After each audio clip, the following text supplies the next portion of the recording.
Hi, and welcome to another Secret Entourage Academy video. Today we have the pleasure of speaking with Ippolito, the creator of vWorker.com, a site that is very similar to Freelancer and actually ended up selling to Freelancer years later in the millions. So, congratulations on that, Ian. We're very happy to have you on the show talking to us today.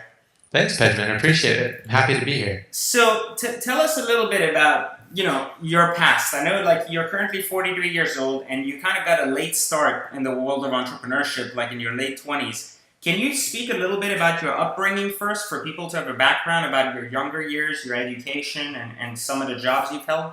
Oh, sure.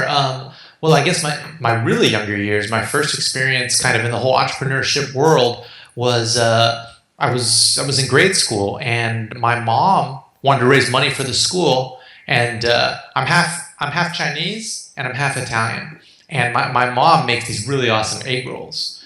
So she made like a whole bunch of these egg rolls, and we had a booth and everything like that. And I helped her. I was the one, like, people would order the egg rolls and I would serve it to them. And we kind of experimented with like prices to find out what would be a good price to sell these at. And at the end of the day, I remember just being totally amazed that, wow, look at all this money that we made from this, these egg rolls that my mom just made. I remember being really impressed by that and just thought it was like a really, really cool thing. I'd never even thought about the idea of, as a kid, making money or being interested in that at all. And I thought, wow, that's a pretty cool thing. Very cool. So tell us a little bit before that. Did you ever go to school? Did you go to school abroad? Did you come to school in the U.S.? I went to school in the U.S. Yeah, I was born over in Merritt Island, which is Cape Kennedy Space Center and all that.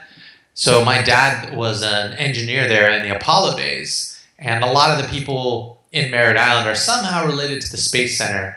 And so I grew up in this very tech-oriented area of people who were really, really excited about technology.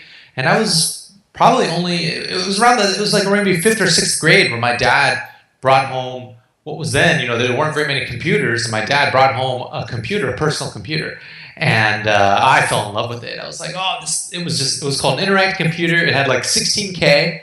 It had like a tape drive, and it was completely, just completely antiquated by today's standards. But I sat there all day long and tried to make video games, and I just loved it. So that's kind of like where I got my love for tech. So did you end up going to school for tech as a result, or how did that kind of love evolve into the next phase of your life? Yeah, so I did. I went to school. Well, actually, not initially. I went as an electrical engineer, not exactly in computers. And I found that it just wasn't my passion. I couldn't get super excited about it. It's what my dad had done, and so and at NASA and stuff. But I was like, what? I'm not really into all the electronics, but I loved programming on the computer.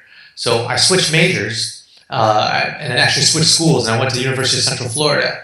And that's where I got my degree and learned how to program and realized that I thought I was a great programmer. And then I got in there and I was like, okay, yeah, I really don't know anything. So afterwards, you ended up working for other people, because before you were in your 30s, really, you weren't really much of an entrepreneur. Who did you end up working for? Like, were there any big companies you ended up working for, or any six-figure salaries that you gave up?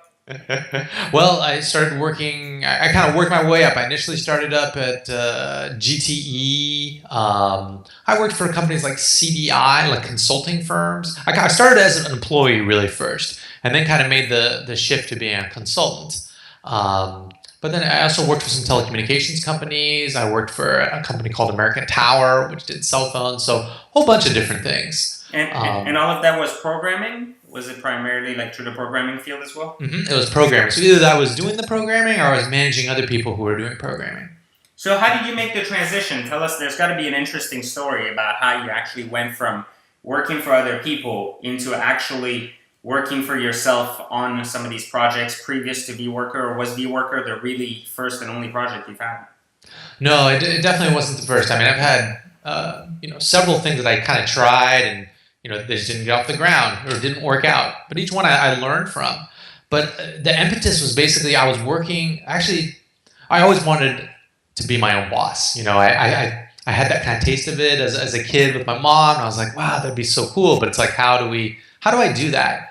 And this was a while ago. So this was like, late 90s. And entrepreneurship is like really big today. But back then, it really wasn't considered like a career path. It wasn't considered something that people would try to do. They would think that you were kind of weird if you would try to do something like that. So I just basically, on the side, I just was building. I thought, well, I was kind of keeping an eye out for what kind of interesting things are there out there where there's problems that haven't been solved yet. And like the first one, I basically created this piece of software to create help files.